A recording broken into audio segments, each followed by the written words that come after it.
Now, an app for reading bite-sized stories in SMS form is rapidly moving up the App Store charts. Hooked was initially launched in 2015, but it started growing quickly last fall. Now it's risen to the top of Apple's top three apps chart, surpassing apps like Bitmoji, Instagram and Snapchat. According to app analyst Sensor Tower, Hooked's total downloads grew by about 560%, up from just over 300,000 subscribers in 2016 to 2.2 million this year. Well, Mark New brings us that story. Spare minute, there's a good chance Grace Cho will be tapping on the app Hooked.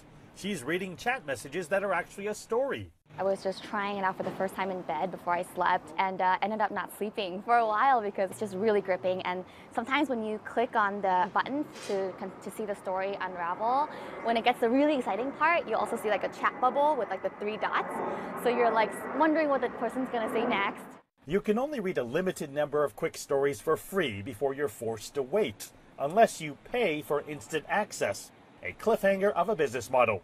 More than 10 billion fictional messages have been read on Hooked, which consistently ranks near the top of the U.S. book app downloads. Co-founder Isha Gupta says Hooked gained popularity with teen females reading romance and horror, but it's now catching on with more working women and men.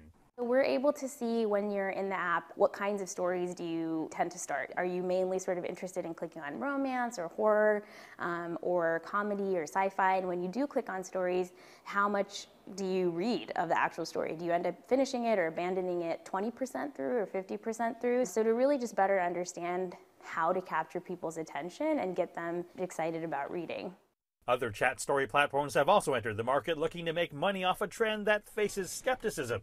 Children have a lot of problems anyway with attention deficit problems, and I think it's better for them to read a real book. So you're not having like the imagination engaged as much, you're just reading this dialogue, that's very short. So do you think it's better than playing video games? Oh yeah. Some are also concerned that as chat stories hook more and more young readers, they might be steered away from classic literature and more descriptive narrative works. I think it's just absurd to think that anything that's creative, anything that's new is going to undermine the classics. I think that the people who are picking up these stories are not, setting aside Dickens in order to read this. Audrey Greathouse is one of 300 authors writing on Hooked. Getting paid for her stories on the app helped her survive, so that she could go on to land a book deal with a publisher for her successful Neverland Wars trilogy. Greathouse says chat stories are opening new doors for writing while also revisiting the past.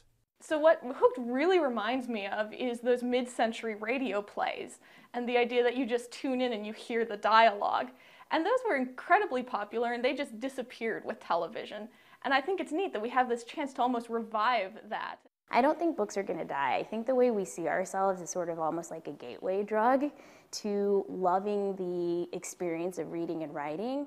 The app also has a feature that allows anyone to collaborate with others, which looks a lot like an SMS conversation, or perhaps the next great story waiting to be sent. Mark New, CGTN, San Francisco.